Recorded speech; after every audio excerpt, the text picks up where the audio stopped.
Why Idi Amin executed Tom Masaba publicly. A historical narrative and a rain-soaked Saturday afternoon. February 10th, 1973, a crowd of over 20,000 Ugandans gathered in a stadium in Mbale district.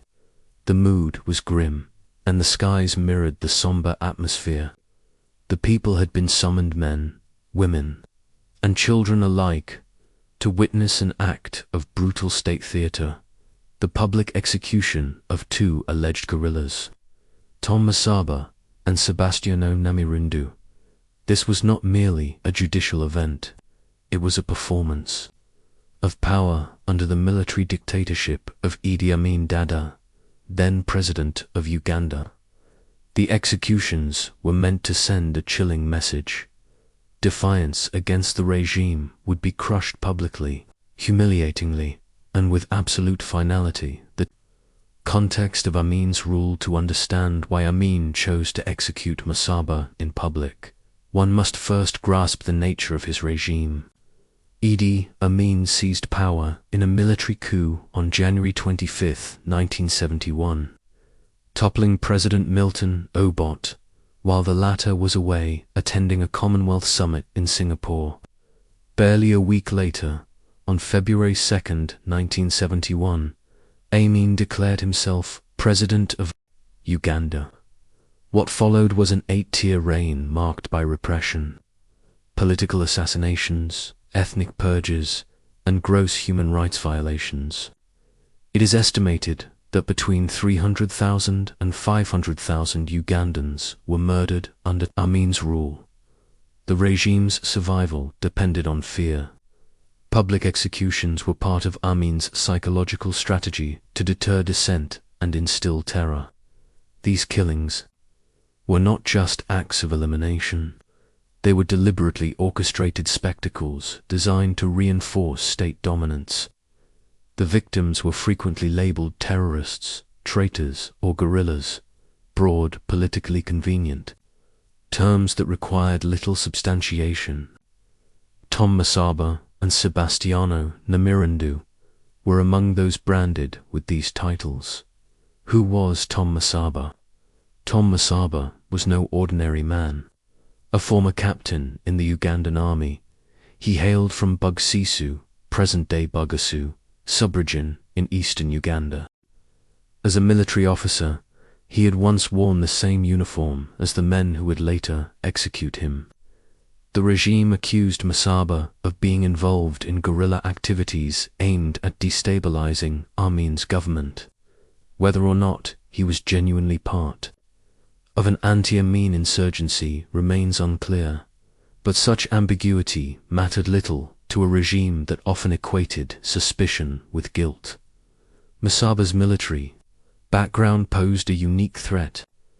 As a former officer, he knew the inner workings of the army and had potential connections with other disaffected officers or political actors in exile. If he were indeed involved in subversive activities, his capability to organize or inspire rebellion was significant. To Amin, Masaba represented more than a rogue element. He symbolized betrayal from within. The execution event, theater of state, Masaba and Namirundu were transported to Mbale district under heavy military guard. The choice of location was deliberate. By returning them to their home district, Amin hoped to maximize the psychological impact. The audience would not only see anonymous rebels executed, they would watch sons of their soil put to death by the state. This localized staging served two purposes. It dissuaded others in the region from joining or supporting insurgents, and portrayed Amin as a leader with an omnipresent gaze.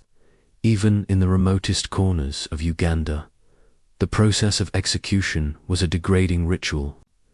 Masaba and Namirundu were reportedly stripped naked and dressed in short white aprons before being tied to execution posts. The symbolism of the white clothophan associated with purity or martyrdom stood in stark contrast to the regime's attempt to brand them as criminals.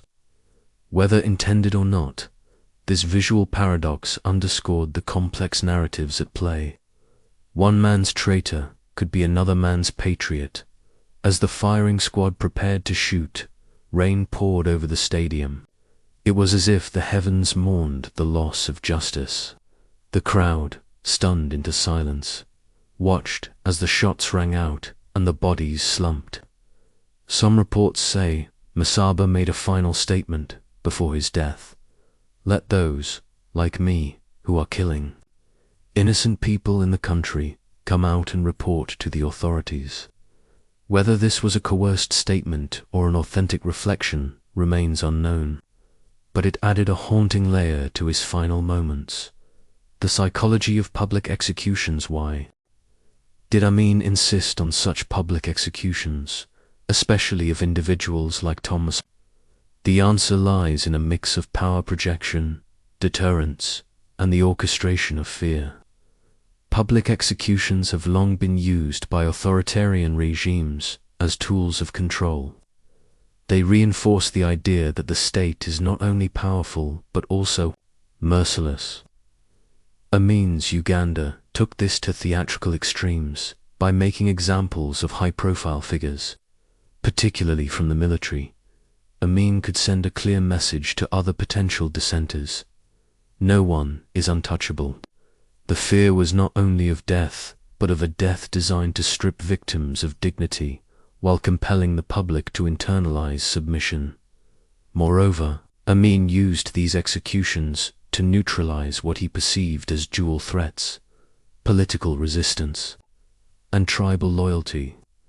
By executing Masaba in Mbale, Amin severed any symbolic connection between the accused and their communities. It was a tactic to shatter local heroism, sow distrust, and discourage any attempts to venerate executed individuals as martyrs.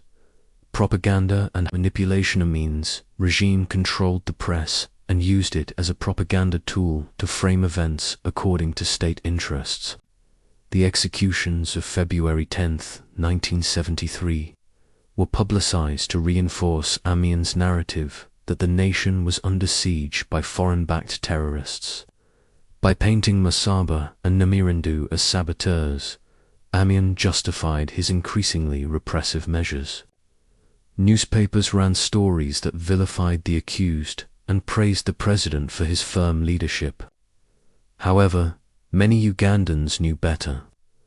The public's presence at the stadium was not necessarily out of support, but of compulsion and fear. While state propaganda tried to present the execution as a victory for justice, the visual reality of two bound men shot in the rain spoke louder. It was a moment of national trauma disguised as national triumph. Legacy of the execution. The execution of Tom Masaba remains a powerful symbol in Ugandan history. It was a moment that epitomized the ruthlessness of Amin's rule.